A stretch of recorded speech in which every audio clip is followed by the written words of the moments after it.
Bienvenue à tous pour cette petite session sur les acheteurs. Donc, c'est vrai qu'aujourd'hui, là, on est en mai 2023, si je ne me trompe pas, on est le 16. Et la question des acheteurs ne s'est pas posée pendant plusieurs années, j'ai envie de dire, pendant bien ces 4 dernières années, car il pleuvait des acheteurs.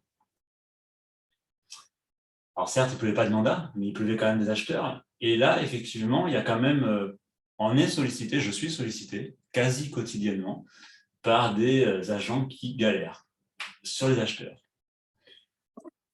Alors vous, ce serait intéressant de faire un petit sondage dans l'audience.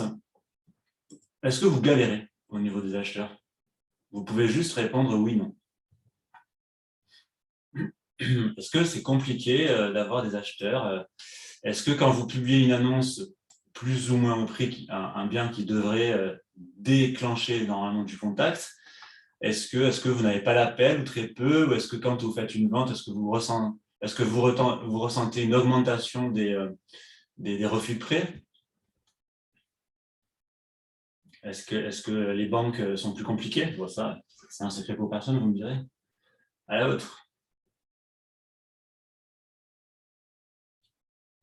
Oui, il y a toujours plein de travaux. Oh là là. Alors, un peu, d'accord. Très, non. Ah, Pascal n'a pas de souci avec les acheteurs. Ça, c'est cool. C'est assez rare en ce moment. Oui, oui, il y a toujours plein de travaux. Oui, oui, l'hôtel ne somme pas beaucoup. Pour la première fois, je viens de rentrer un mandat de recherche. Bravo. Bonjour, pour moi, les vendeurs pour moi, les vendeurs aussi sont CH. Bon, je crois savoir ce que tu veux dire et je galère avec eux. Bah tiens, ça sera intéressant que tu nous expliques pourquoi après. Ça dépend des semaines pour les contacts, d'accord. Si le bien est cohérent, les biens se vendent. Le plus compliqué reste d'avoir les bons mandats. Oui, ça c'est sûr. Ça fait des années et des années que c'est comme ça. Pas d'acheteurs qui ne sont pas d'acheteurs, des acheteurs qui ne sont pas acheteurs en fait, d'accord. Bon, ça tombe bien, ça, c'est le sujet du jour en ce qui concerne la découverte. C'est le cas au niveau des contacts, ok. Non, car cela a été vu en amont, d'accord. Pas beaucoup d'appels. Question d'expérience dans l'entretien acquéreur. On est bien d'accord. D'accord. Donc, quand même, une majorité de réponses quand même pour le oui, sans parler de tous ceux qui n'ont pas répondu et ceux qui ne sont pas là. Donc oui, effectivement, c'est un peu compliqué en ce moment avec les acheteurs. Donc c'est le sujet du jour. On va faire d'abord un petit point rapide, parce qu'on l'a déjà fait, sur tout ce qui concerne les taux et la situation un petit peu économique. On va rappeler la base d'une bonne découverte acheteur et un bon suivi, une bonne gestion des acheteurs, parce que c'est super important évidemment. Et enfin, on va essayer de trouver des solutions un peu spécifiques pour 2023. Bien qu'il n'y en ait pas 46 000, on ne va pas se mentir. Il y a aussi quelque chose qu'il faut rappeler. Louis l'a déjà évoqué, et je suis entièrement d'accord avec lui sur ce sujet. On partage la même vision, en tout cas pour le moment. C'est qu'il ne faut pas oublier qu'on sort de 4 années exceptionnelles. Ça, j'apprends rien à personne. Il y a eu vraiment une multitude de mandataires qui se sont lancés, on le sait, d'agences qui se sont ouvertes. On a pendant 4 ans dépassé le million de transactions. Donc on sort de 4 années exceptionnelles.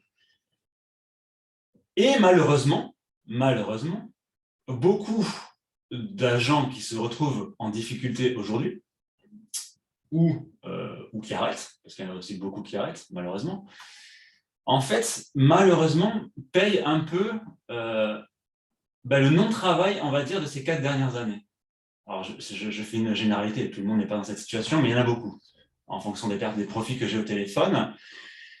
Et ce qu'il faut bien comprendre, c'est que ces 4 dernières années, on pourrait, pour ceux, de toute façon, ceux qui ont, on va dire, plus de 6 ans d'expérience vont très bien savoir ce que je veux dire, on paye ces 4 derniers, les personnes, en fait, qui avaient des biens qui rentraient tout seuls et qui sortaient tout seuls, presque, en fait, c'est pas ça le travail d'un professionnel d'immobilier, c'est pas ça le travail d'un mandataire ou d'un agent immobilier.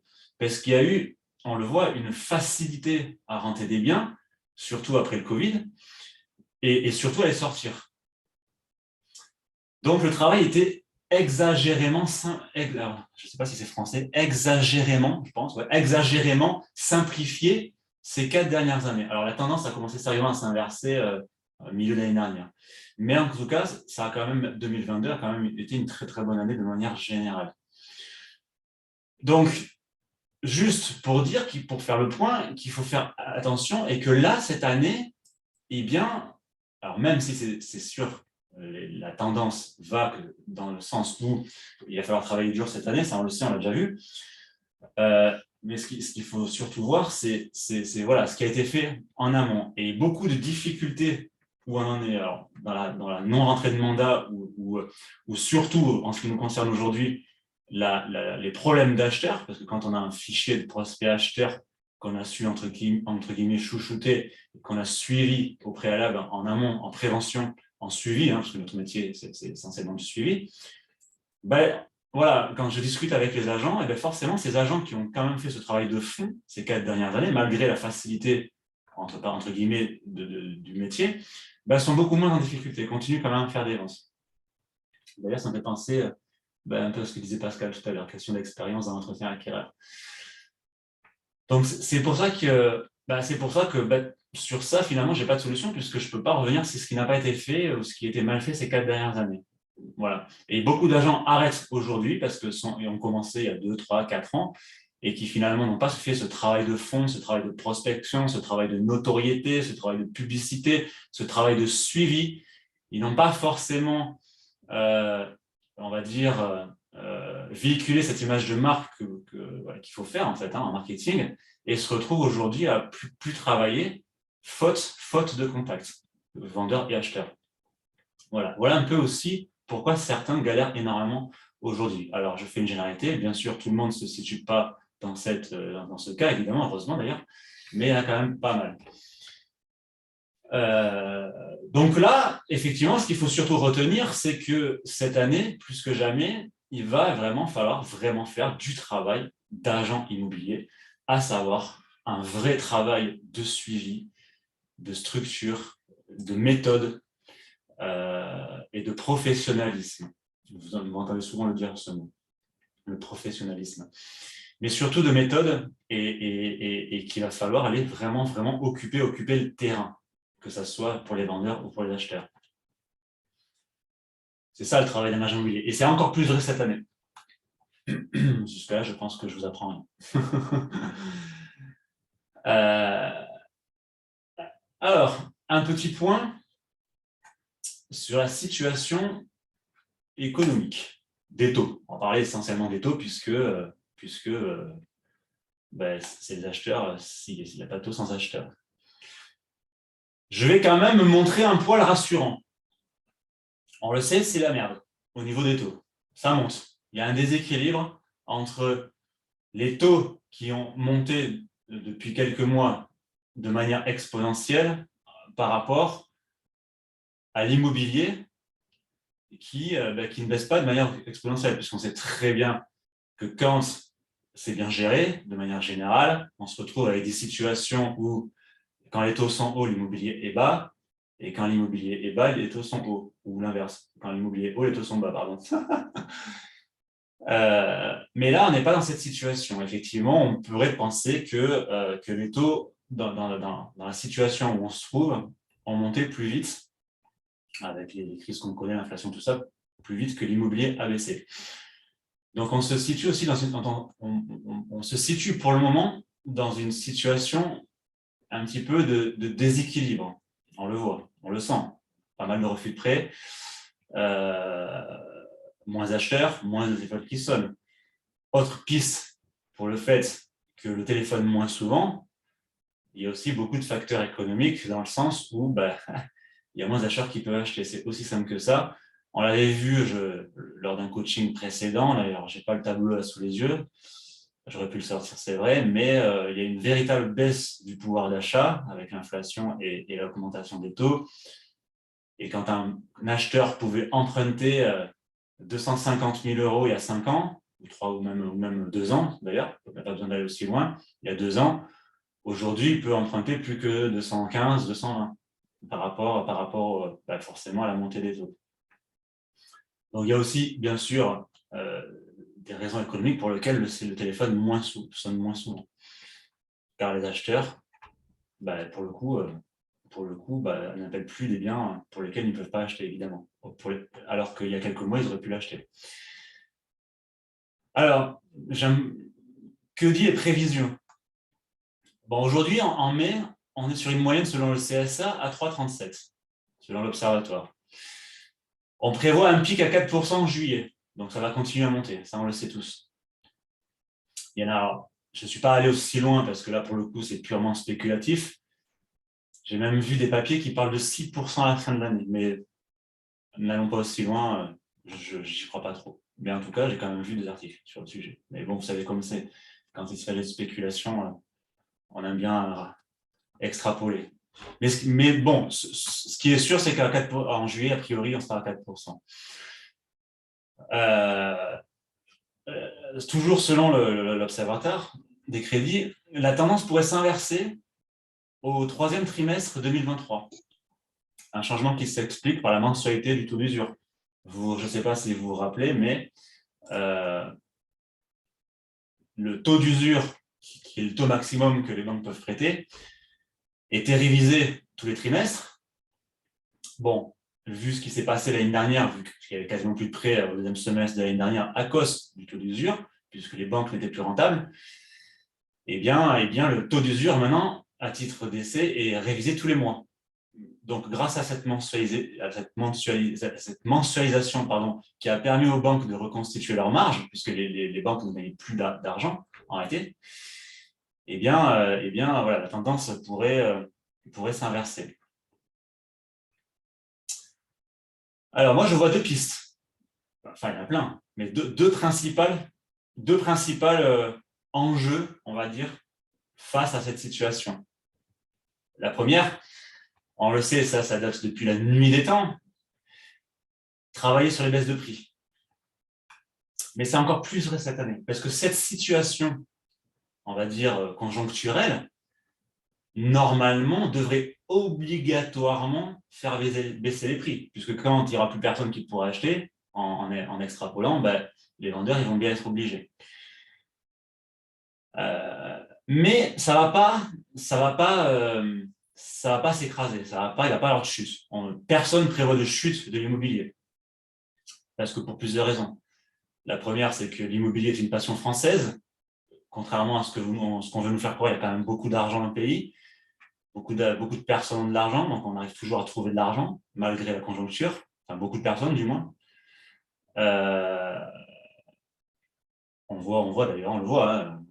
On voit des projets qui partent à des prix ridicules, selon le secteur. Donc, ça montre bien que certes, alors moins, mais certaines personnes ont quand même de l'argent. Donc, malgré ces hausses de taux et malgré l'immobilier qui chute pas, mais qui stagne, voire régresse un petit peu, il y a quand même, parce que l'immobilier est très haut en ce moment, malgré tout ça, les gens continuent à acheter et tout le monde s'accorde à dire que il y a une sorte de pénurie de biens. Les mandats, entre guillemets, ne courent pas les rues. Il n'y a pas énormément d'offres.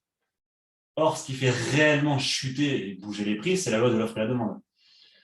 S'il y avait énormément de biens sur le marché, comme aux alentours de 2015, par exemple, 2015-2016, là, pour le coup, on pourrait y penser. Mais là, ce n'est pas le cas. Il y a de l'offre, il n'y a pas beaucoup d'offres. Et s'il n'y a pas beaucoup d'offres, il n'y a pas de raison réellement que les prix chutent. Alors, donc, c'est pour ça qu'on ne prévoit pas de chute. Il n'y aura pas de chute, c'est impossible. En revanche, c'est impossible. Ce n'est pas ce qui est prévu en tout cas. En revanche, une stagnation et une baisse légère, oui, ça c'est sûr. Ça a déjà commencé d'ailleurs. Donc nous, à notre niveau, j'ai envie de dire que notre enjeu principal et ce qui va vraiment faire que vous allez optimiser votre chiffre d'affaires cette année, ce sont les baisses de prix. La renégociation des mandats. Ce qui m'emmène une deuxième idée, c'est que c'est vrai que d'habitude, on dit toujours, on ne rentre pas un bien qui n'est pas au prix. Bon, moi, vous me connaissez, vous savez que je ne suis pas aussi extrémiste. Ça dépend du projet. Vous m'entendez souvent parler du projet qu'il y a derrière. Mais là, j'aurais tendance, alors quand je dis tous les biens, c'est entre parenthèses, hein, vous connaissez très bien vos secteurs, vous savez très bien qu'un bien qui est vraiment invendable, qui n'a pas de projet, vous n'allez pas le rentrer. Mais par contre, je vais plutôt vous inviter à rentrer, même s'il y a des biens qui sont trop chers et que vous savez que c'est vraiment trop cher. Bah là, dans cette situation économique, je vais quand même vous inviter à les rentrer, finalement. Parce qu'on le sait, et vous avez des arguments, même si au moment de la rentrée du mandat, le vendeur n'est pas mûr, parce qu'il a besoin de se casser les dents pour le voir. Mais avec vos talents de négociation, avec tout ce qu'on a vu aussi la semaine dernière sur le mandat exclusif, bon là en l'occurrence on ne parle pas d'exclusivité, mais avec les phénomènes d'usure qui sont dévastateurs, avec une annonce qui renvoie l'image de vendu, avec tous les arguments que vous connaissez pour faire comprendre au vendeur qu'il ne va pas falloir qu'il s'amuse à laisser le bien à ce prix-là trop longtemps, en plus du phénomène économique, vous allez avoir pas mal de poids quand même et l'absence de contact, vous allez, grâce à tous ces éléments, peut-être pouvoir quand même l'amener à vraiment baisser son prix. Donc là, pour le coup, bah, je vais avoir tendance un petit peu à assouplir le curseur de la rentrée des biens. En temps normal, sur un marché équilibré, je suis assez restrictif et très sélectif. Mais là, pour le coup, ça me paraît quand même beaucoup plus prudent de rentrer un bien, même s'il est trop cher, et de le suivre. Et vous allez voir qu'au deuxième semestre, par rapport à la montée des taux qui continue, ben, le bien va bouger, le marché va normalement quand même baisser. Donc c'est pour ça que là, pour le coup, on est plus finalement sur ce genre de bien, sur une stratégie à moyen terme plutôt que court terme. Voilà. On va ouvrir un peu plus les vannes. Mais vraiment, on insiste toujours sur ça, ça on l'entend tout le temps. Mais là, c'est vraiment primordial de travailler vraiment sur votre portefeuille. Il y a beaucoup d'agents qui n'ont pas conscience que dans leur portefeuille, ils ont des pépites. En réalité, des pépites, certes, pas vendables à l'instant T, mais qui pourraient être vendables avec quelques petites modifications. Surtout, la plupart du temps, on ne va pas se mentir, la modification principale, c'est le prix. Mais là, cette année, c'est crucial de travailler sur les baisses de prix. Comme à chaque fois, vous me direz, mais encore plus en 2023. De par le fait que vraiment, il y a faire comprendre aux vendeurs qu'il y a un réel déséquilibre entre les taux qui ont vraiment monté et qui vont continuer à monter, et l'immobilier qui, on le sait, le temps que le marché, les vendeurs comprennent que c'est le bordel, qu'ils fassent les baisses de prix, que le marché s'en rende compte, etc., qu'il y ait les transactions qui se fassent. Vous savez, il y a toujours 3 à 6 mois de décalage. Donc, c'est pour ça que l'immobilier va baisser beaucoup plus lentement que les taux augmentent. On le voit.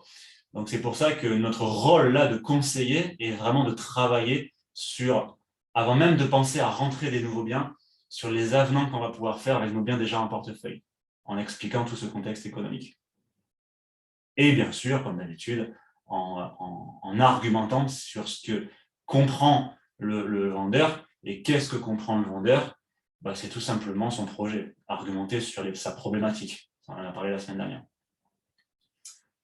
Donc voilà en préambule ce qu'on peut dire un petit peu de la situation. Donc je pense qu'en travaillant vraiment sur les baisses de prix, en rentrant un peu plus de biens et en les retravaillant sur du moyen terme, et vraiment en requalifiant notre portefeuille et en le travaillant, vous allez quand même vous en sortir. J'en suis persuadé. Parce que n'oubliez pas que dans ce pays, il y a de l'argent. Contrairement à ce que, malgré tout ce qu'on veut nous faire croire, et malgré ce que disaient les gens, vous inquiétez pas. Je suis allé à l'île de Ré il n'y a pas longtemps, je peux vous dire qu'il y a de l'argent partout. Voilà. Est-ce qu'il y a des questions sur cette situation un petit peu, ou est-ce que vous souhaitez qu'on avance?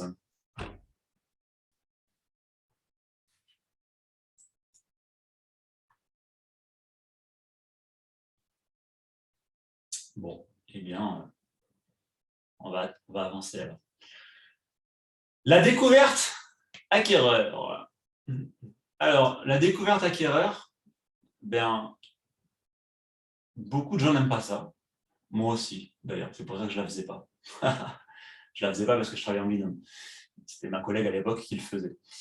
La découverte acquéreur, c'est assez ingrat, comme, on va dire, comme tâche dans notre métier, parce que c'est extrêmement chronophage. Il faut bien le faire, évidemment. pour gagner du temps. Et c'est un travail qui demande vraiment du temps et on peut très facilement perdre du temps, justement. Et je vais même aller plus loin, c'est qu'une mauvaise découverte acquéreur va nous faire même perdre encore plus de temps et d'argent, puisqu'après, on risque de se retrouver avec un acheteur qui ne sera pas acheteur et pour lequel on visite et pour lequel, en fait, on est complètement à côté de la plaque. Donc, c'est un peu tout part d'une bonne découverte acquéreur. Le secret pour gagner du temps et de l'argent avec les acheteurs, c'est tout se fait, j'ai envie de dire, 80% de la vente, c'est la découverte acquéreur. Plus la découverte acquéreur sera fiable, plus vous gagnerez du temps et de l'argent quand après vous le sortirez. À titre d'info, à l'époque,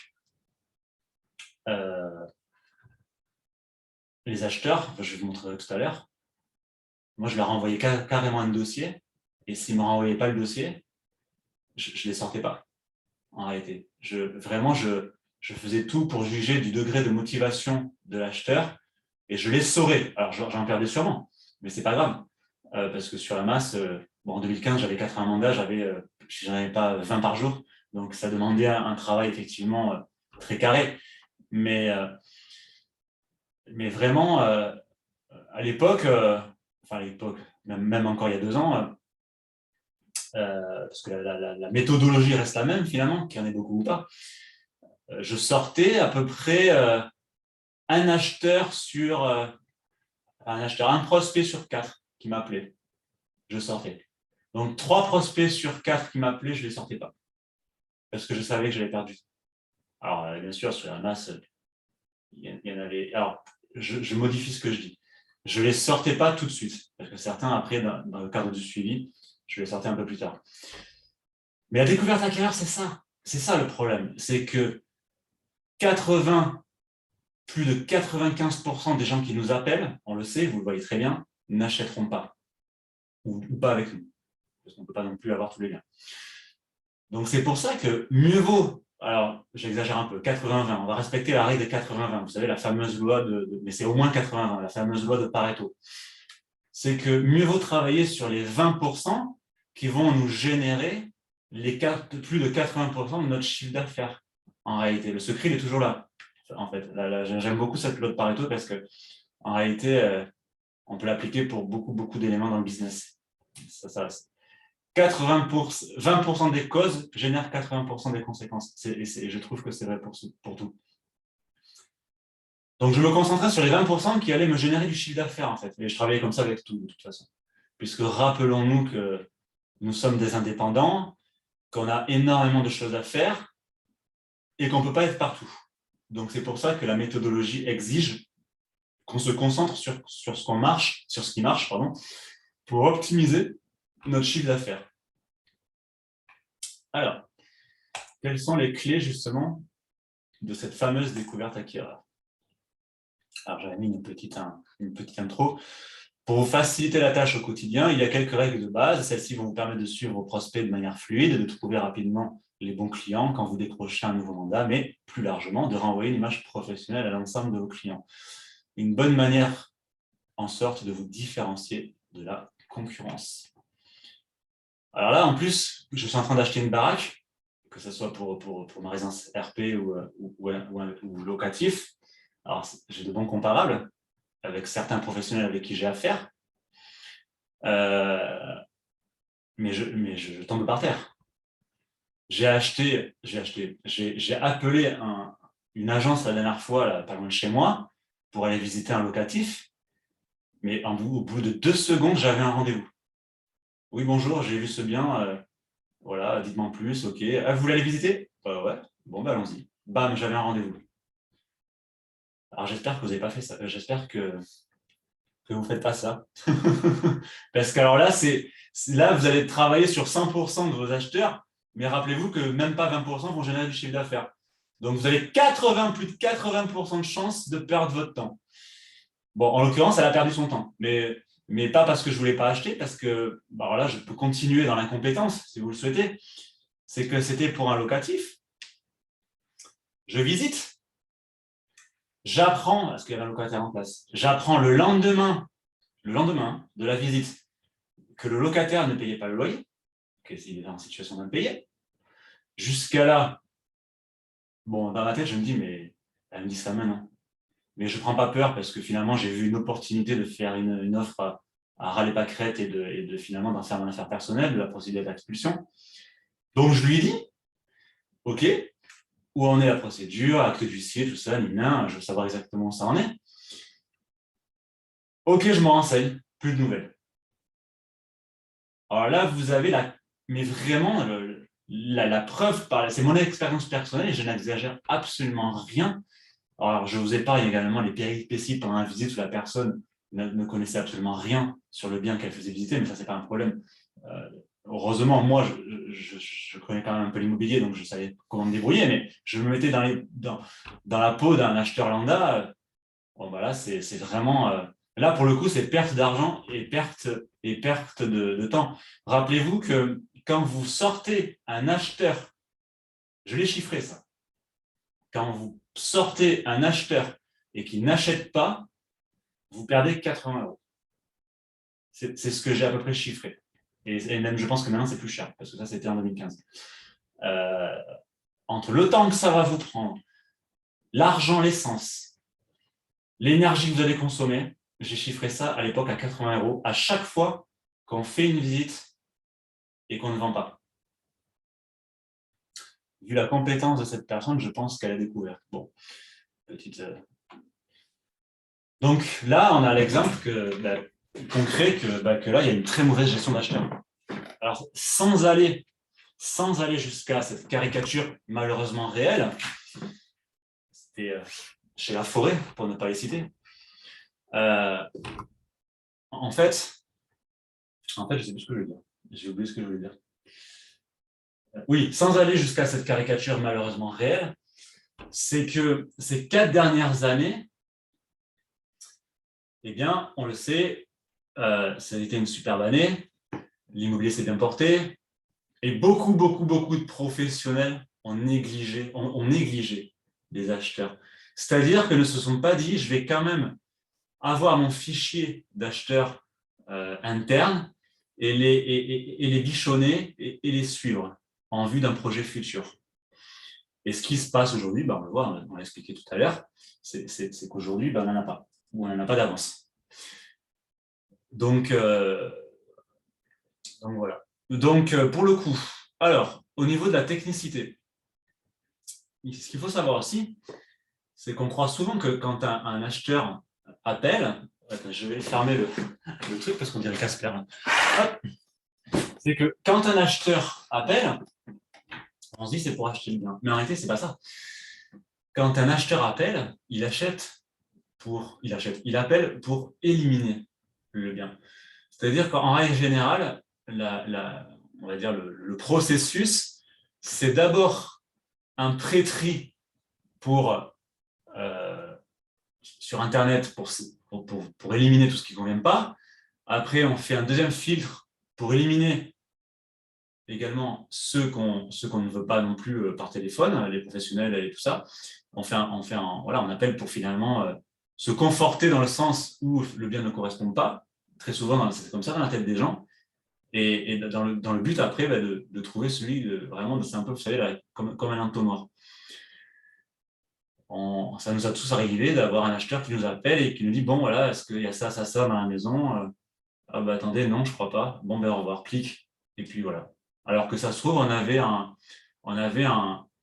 bien en portefeuille pour lequel il n'avait pas appelé, parce que ça aussi, ça arrive souvent le cas, qu'on vend un bien pour lequel il n'a pas appelé. D'où l'important, vous savez, on dit souvent quand on sort un prospect de le faire sortir pour au moins 3 biens, quand c'est possible. Donc, moi j'aime beaucoup la technique du rappel. C'est-à-dire que la technique du rappel, ça consiste justement à ne pas... Alors, 2 cas. Alors moi je décrochais carrément pas, d'ailleurs. Bon là aujourd'hui il y a moins d'acheteurs, donc on peut quand même.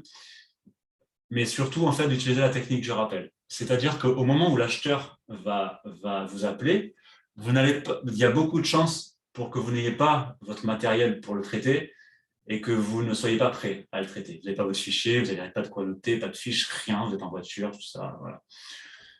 Donc, vous n'êtes absolument pas dans de bonnes dispositions pour le traiter. C'est pourquoi la technique du rappel, eh bien, c'est tout simplement, ça consiste tout simplement à le rappeler. En fait, désolé, je ne suis pas à mon bureau, je vous rappelle. Donc, je vous déconseille fortement de traiter un acheteur à chaud. Parce que vous allez pouvoir vous préparer pour le traiter, en réalité.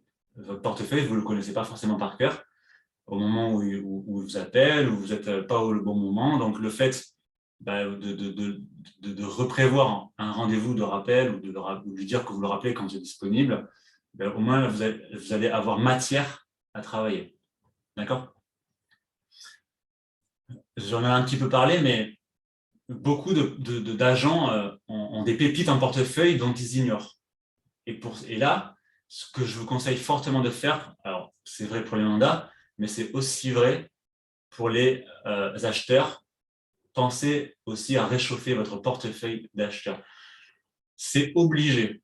Vous avez tous un portefeuille d'acheteurs. J'espère, du moins. Même si c'est que 5 ou 6, ce qui n'est vraiment pas grand-chose, rappelez-les. Faites le point sur leur projet pour savoir. Parce que ça se trouve, ça fait 1 mois que vous ne l'avez pas eu, ou 2 ou plus, et ça se trouve, vous avez bien un portefeuille et vous ne le savez pas. On ne sait jamais. Certains acheteurs ne regardent pas tous les jours sur la toile. Donc, pensez vraiment à réchauffer votre portefeuille.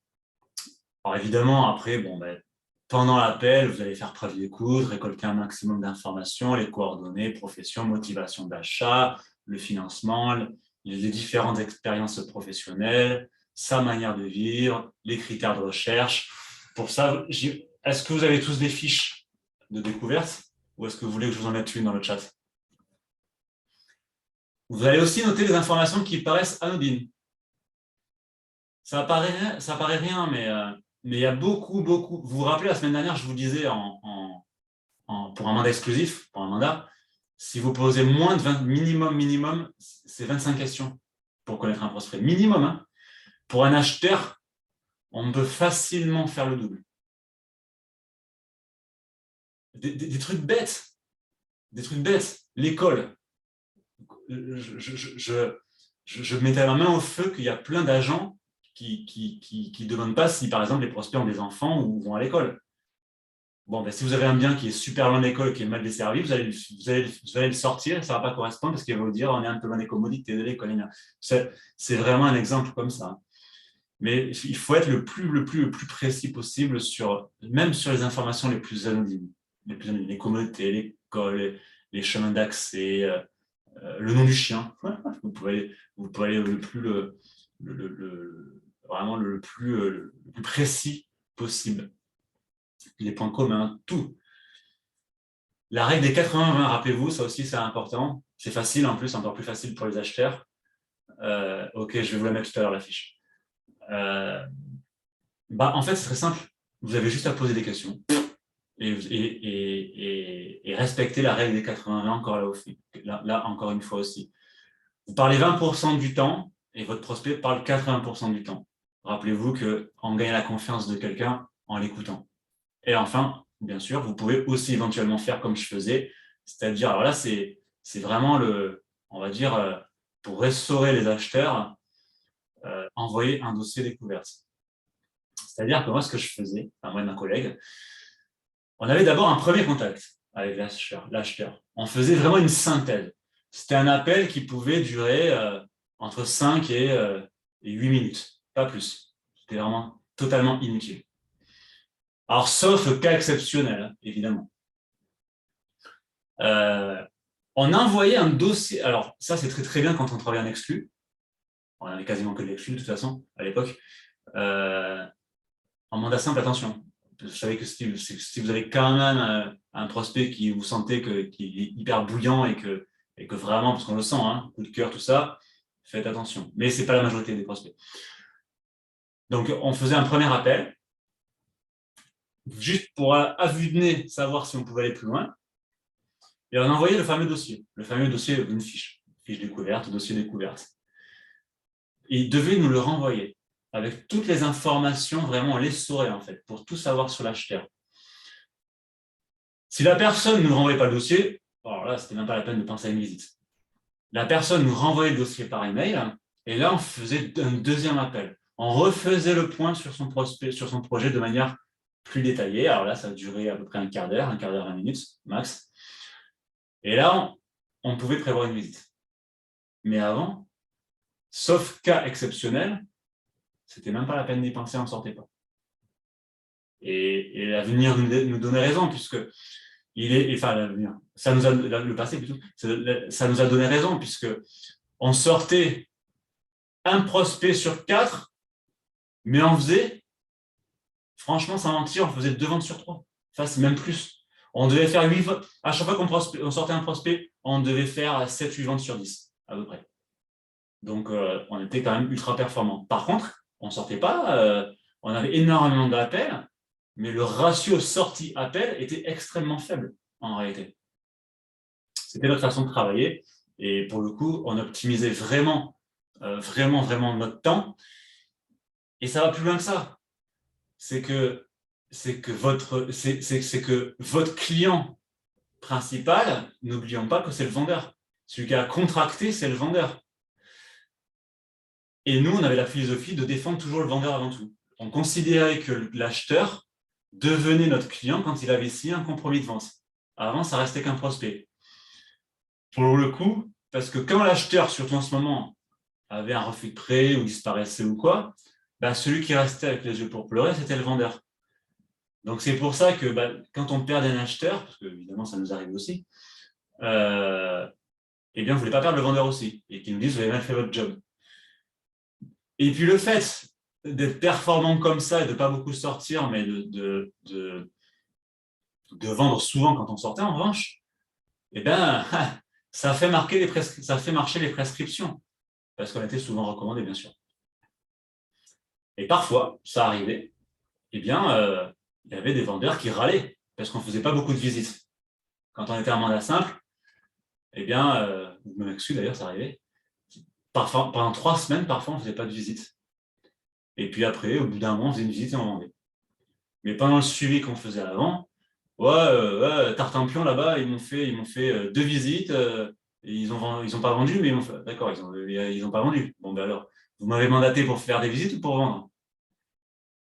Pour vendre. Ah, d'accord. Bon, aujourd'hui, on a eu tant d'appels, mais par contre, les prospects n'ont pas...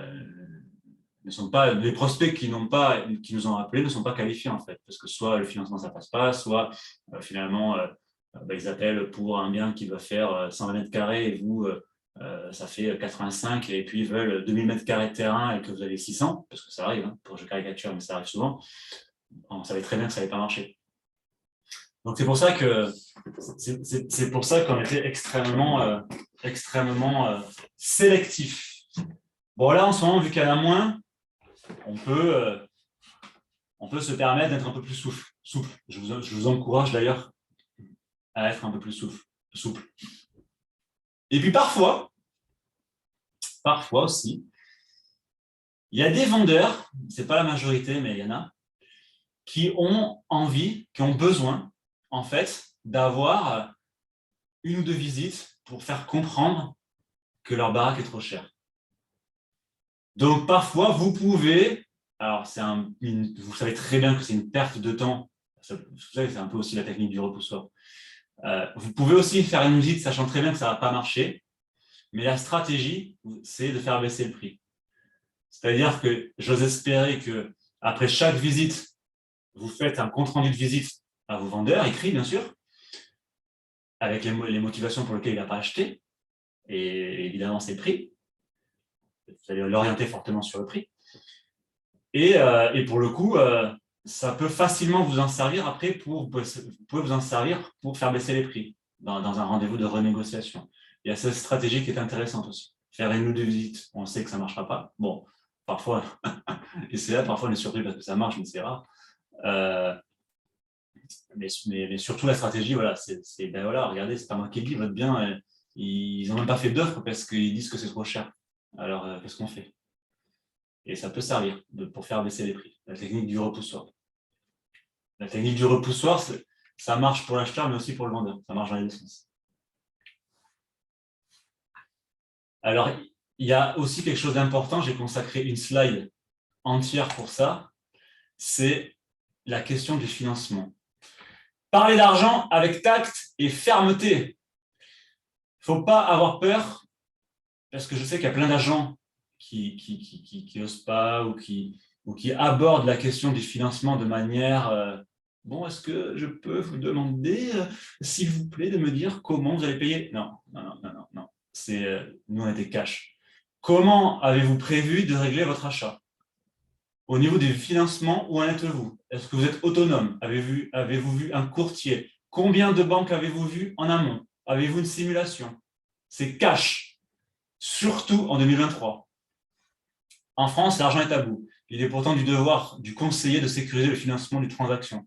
Rappelez-vous, votre devoir, on va dire, de devoir de conseil, mais surtout obligation de moyens vis-à-vis de l'acheteur, du vendeur, pardon. Demandez-lui de se mettre dans la peau du vendeur à l'acheteur. Quand il commence à râler, parce que ça arrive, hein, oh, mais c'est indélicat, oui, oui, mais je suis désolé. Moi, je suis là pour sécuriser la transaction de mon vendeur. Et puis, par rapport à votre projet également aussi. Je ne vais pas vous faire visiter un bien où vous n'allez pas forcément pouvoir vous l'acheter. Et si vous avez un coup de cœur pour ce bien et que vous ne pouvez pas vous l'offrir, vous allez être dégoûté. Donc, c'est quand même un peu bien aussi qu'on parle de votre capacité financière par rapport à ce bien. Donc, demandez-lui de se mettre à la place du vendeur également. Si vous êtes vendeur et que vous vendez un bien, je pense que vous voudriez que l'intermédiaire assure la sécurité de la transaction. C'est pour ça aussi que je suis payé. Si l'agence à laquelle il confiait son bien à la vente ne prenait pas soin de vérifier la solvabilité des candidats acquéreurs, comment réagirait-il? Il faut poser les questions cash. Il faut mettre les pieds dedans. Alors, quelques questions clés. Pouvez-vous me préciser le montant de votre apport? Quelles sont les mensualités que vous ne voulez pas dépasser? Comment avez-vous prévu de régler votre achat? N'hésitez pas à les saurer sur ce point-là. C'est ultra important. Vous pouvez vraiment, rien qu'avec cet aspect-là, gagner beaucoup de temps à pas faire des visites inutiles et ne pas faire perdre du temps à tout le monde. Il faut y aller cash, c'est le cas de le dire. Alors, est-ce qu'il y a des questions? Sophie, oui, mais si dans ta découverte acquéreur, tu as compris que le bien ne le correspondait pas, ce ne sera pas toi qui perdra du temps, mais tes confrères. Exactement. Et donc, alors on va le voir dans la qualification, mais cet acheteur qui n'est pas mûr aujourd'hui ou pour lequel on n'a pas le bien, en fonction de sa qualification, eh bien, on va soit le suivre, soit mettre en place un suivi, ou soit, si c'est un classe 3, comme on va le voir, eh bien, aller voir le fichier des confrères, en fonction du profil, bien sûr. Cela est top pour les biens pas chers, mais pour les biens à plus d'1 million, pas si simple. Qu'est-ce qui n'est pas si simple, Pierre? Je n'ai pas compris.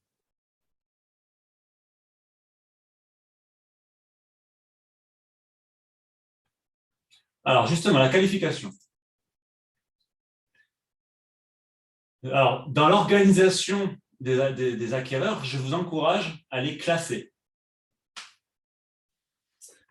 À les classer et vous allez mettre des règles de suivi en fonction du degré de maturité des acheteurs. C'est aussi simple que ça. Je ne sais pas si vous le faites déjà. Est-ce qu'il y en a qui le font, ça?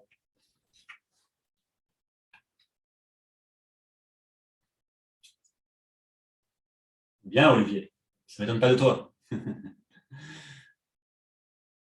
L'idée est d'être en mesure de définir le degré de maturité de votre prospect dans le processus d'achat. Alors, je vous donne un exemple, mais après, vous faites comme vous voulez, bien entendu. Alors, le classe 1, le début de projet. Il est dans une phase où il récolte des informations pour connaître le marché et ne va pas acheter aujourd'hui, même si vous lui présentez le bon produit.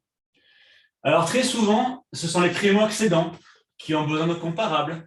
C'est, à l'inverse, des gens qui ont de l'expérience ou pas d'ailleurs, mais qui vont avoir besoin, parce que ça aussi dans la découverte acquéreur, on le demande. Avez-vous visité des biens? Combien? Si vous savez, et depuis quand cherchez-vous? Et s'il y a quelqu'un qui vous dit, ça fait 1 an que je cherche et que j'ai visité 200 biens, eh bien, il va peut-être falloir savoir pourquoi il n'a pas acheté. Est-ce qu'il cherche le mouton à 5 pattes? Est-ce qu'il ne faut pas finalement le diriger vers un foncier? Parce que la baraque, il n'y trouvera jamais. Donc c'est vraiment le prospect le moins qualitatif.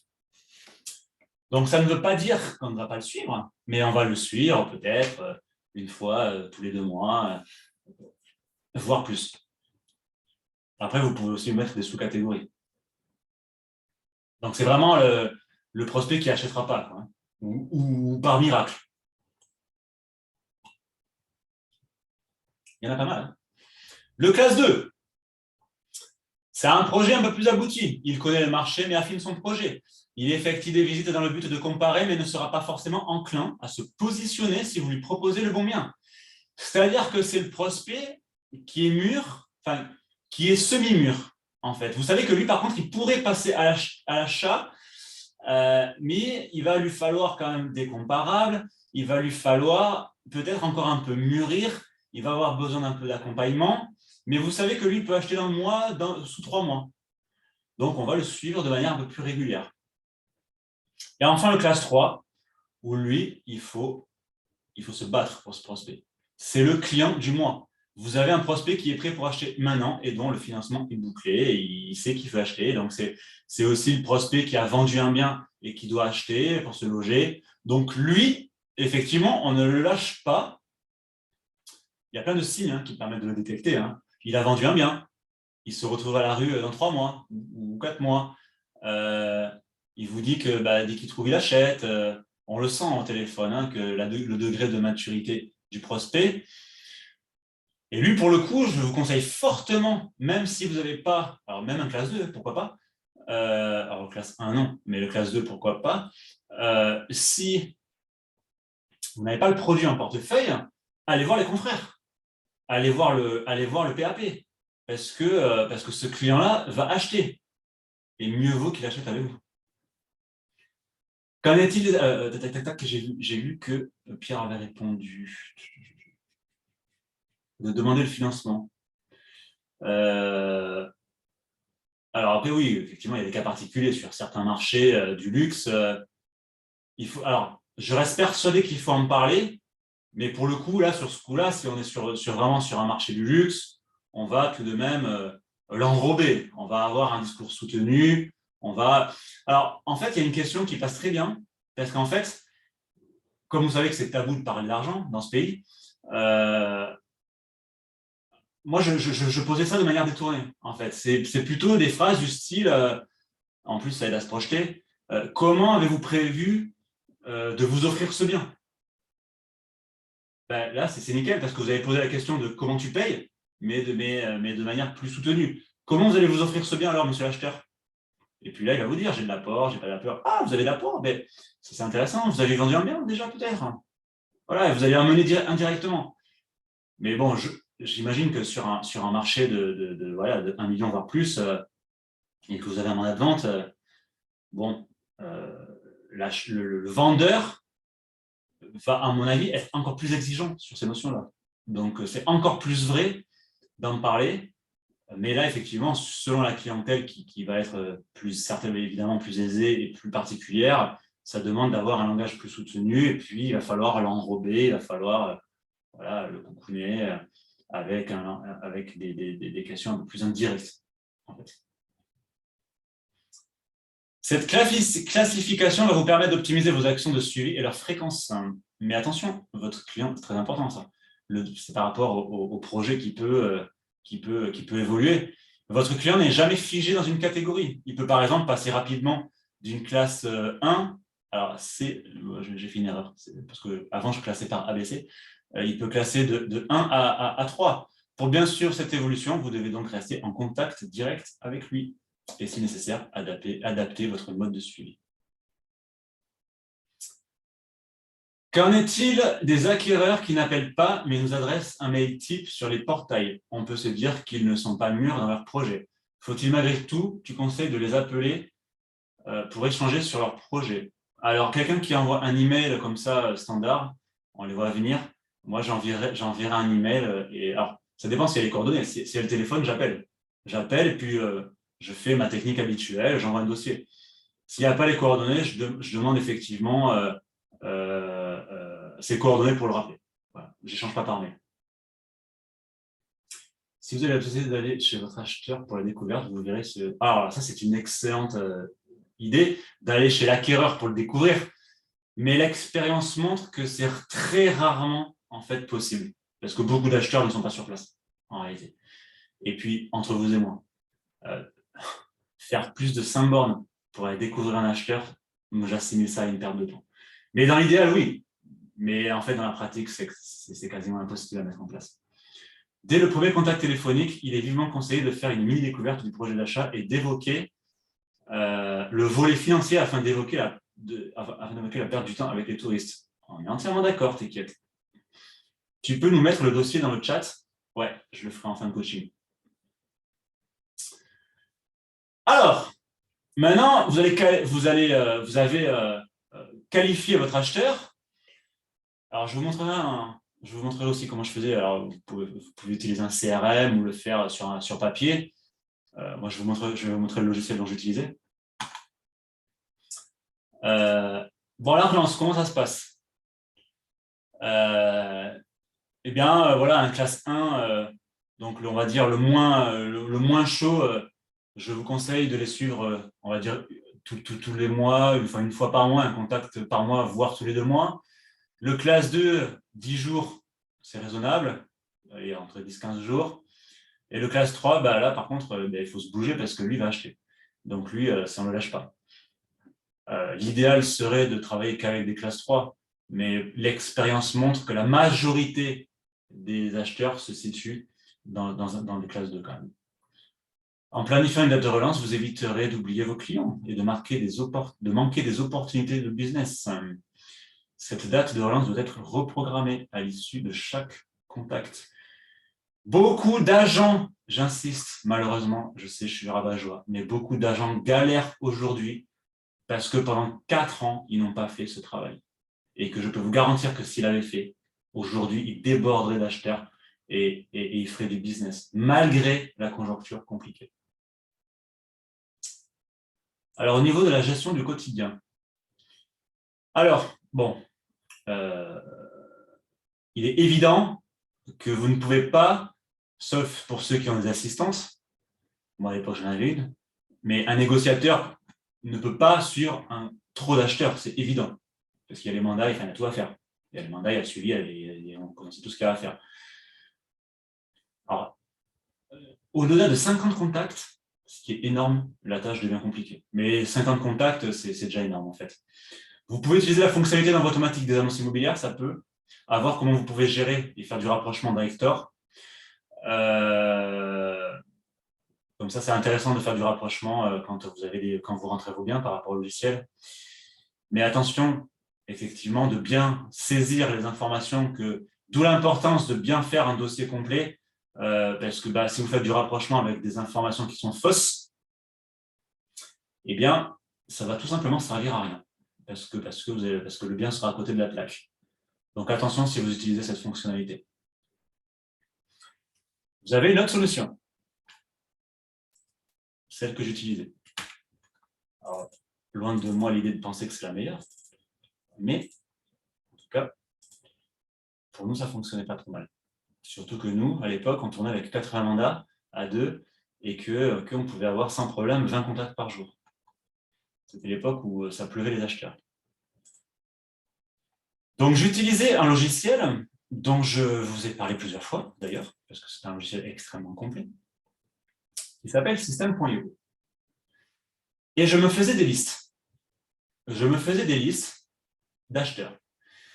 Et j'envoyais des emails, automatiques ou pas, ça dépendait, à ces acheteurs, en fait.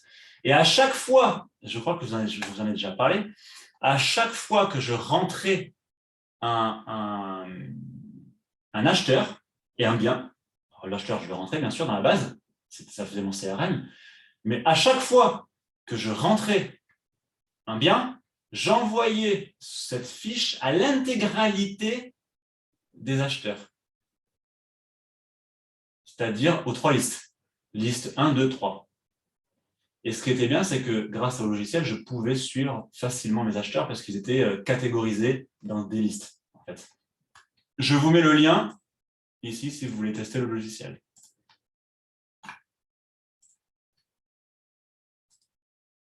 Voilà. Alors, pour ceux qui souhaitent prendre le logiciel, on pourra faire un coaching spécial sur ce logiciel. Ce n'est pas un problème pour que je vous montre comment ça marche. Je sais que dalle, il coûte 20 balles par mois de toute façon. Et il peut faire gagner pas mal de temps. Alors, la fiche, maintenant. Où est-ce que je l'ai mise?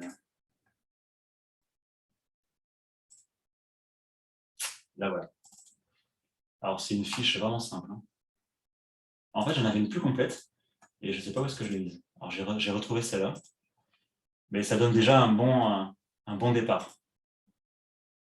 Donc, voilà une fiche découverte classique. Voilà. Bon, il y a déjà pas mal d'informations, hein, mais bon, c'est du Word, donc ça mérite, ça mérite d'être modifié. Je vous la mets immédiatement dans le chat.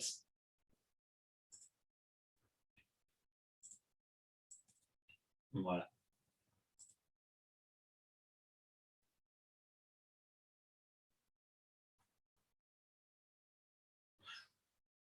Voilà un petit peu ce qu'on peut dire sur la découverte et sur la gestion des acheteurs. Hein. Je ne vois pas ce qu'on peut rajouter d'autre. Alors déjà, c'est déjà pas mal parce que mettre tout ça en place, ça prend un temps certain, ça c'est sûr.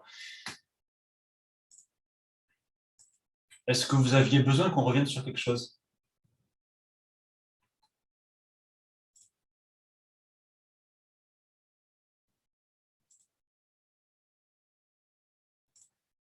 J'ai envie de dire que vraiment l'enjeu de cette année, si on devait vraiment rappeler la phrase la plus importante de ce coaching, c'est vraiment de rentrer un maximum de mandats, même si c'est trop cher, parce que vous savez qu'à cause du marché, ça va baisser et que vous allez avoir beaucoup d'arguments pour faire baisser le mandat avec la conjoncture. Et deux, la renégociation des prix. Je pense que sans vouloir exagérer au niveau des mots, je pense que c'est une question de survie cette année. Parce que les mandats ne pleuvent pas, on le sait, parce que d'habitude, on sait très bien qu'on a tous des biens trop chers, mais il y en a d'autres. Donc ça va, les biens trop chers, on ne les vend pas, mais on vend les autres. Mais là, il n'y a pas 40 000 biens. Donc si on n'a que des biens trop chers, on ne vend rien. Et si on ne vend rien, on ne fait pas de chiffre d'affaires. Et si on ne fait pas de chiffre d'affaires, on ne fait pas de chiffre d'affaires, au bout d'un moment, ça commence à puer. Donc vraiment, je suis sûr que vous avez tous des pépites en portefeuille et qu'avant même de se poser la question d'aller chercher des mandats, rien qu'en baissant les prix, en retravaillant ce que vous avez en portefeuille, c'est comme si vous allez avoir des nouveaux mandats en faisant quelques photos et ça va vous coûter moins cher. Donc ça, je suis persuadé que c'est l'enjeu cette année. Voilà. Alors, je vais répondre aux dernières questions.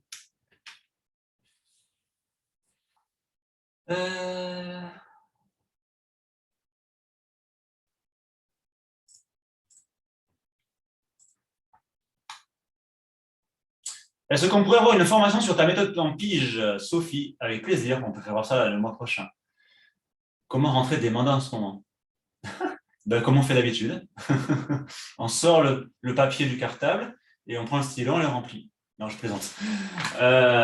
Et bien en ce moment, c'est comme on fait d'habitude, hein, avec toutes les techniques de prospection habituelles qu'on connaît. Bon, là, je ne vais pas rentrer là-dedans. Hein. Je suis désolé parce qu'on a fait plein de coachings sur ça. Et on a dans le cloud, vous avez plusieurs coachings sur le sujet, sur la rentrée de mandat, sur la prospection, sur le rendez-vous vendeur. Mais ça passe par toutes les techniques de prospection, de visibilité, de marketing qu'on connaît. Mais je te renvoie pour le coup vers le cloud. Mais la pige, oui, c'est pas de problème, on prévoit ça. Ah, il y a deux Sophie, c'est rigolo. Sophie Jaffre et Sophie juste après qui a... Alors, comment rentrer sur quel support diffuser une maison neuve juste livrée? Alors ça dépend si elle a encore vraiment on va dire, juridiquement, si elle a encore vraiment fait partie du neuf, on va dire. Et après, faut diffuser sur les portails spécialisés. Il y a Se Loger Neuf et Le Bon Coin, enfin les, euh, les portails habituels. Après, je ne suis pas un spécialiste, pour être franc, des portails neufs, mais je sais que Se Loger a sa rubrique neuve. Est-ce qu'il y en a dans le groupe qui font du neuf et qui peuvent répondre à Denis? Je vais tout de suite ouvrir le catalogue. Hop, je vais regarder. Parce que je sais qu'il y a des nouveaux en plus. On a rentré des nouveaux portails là. Tac, tac. Alors, donc Se Loger Neuf, effectivement. Le Bon Coin, Vendre à louer, enfin les mêmes. Parce qu'en fait, moi, les annonces des promoteurs, moi, je les vois sur Le Bon Coin. C'est votre espace Le Bon Coin Pro, hein. Donc, les mêmes sites, j'ai envie de dire, que d'habitude.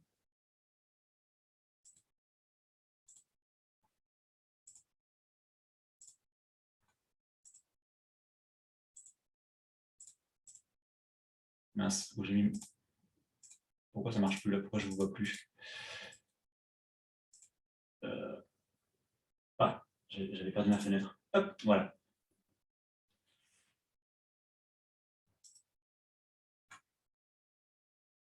Se loger, ouais, c'est ça, hein, Olivier. Je pense que Se loger est le portail le plus adapté avec Le Bon Coin, comme d'habitude, en fait. Eh bien, voilà. Il ne me reste plus qu'à vous souhaiter une bonne journée. Allez, comme d'habitude, si vous avez besoin de quoi que ce soit, vous pouvez m'appeler. Je crois que j'ai répondu à toutes les questions. Et puis, on reste en contact. Rentrez les mandats, travaillez sur les baisses de prix, sur la renégociation. C'est ça qui va faire du chiffre d'affaires, qui va vous permettre de faire du chiffre d'affaires. Et puis, appelez-moi si vous avez besoin. Ciao, ciao les produits, dis-moi à bientôt.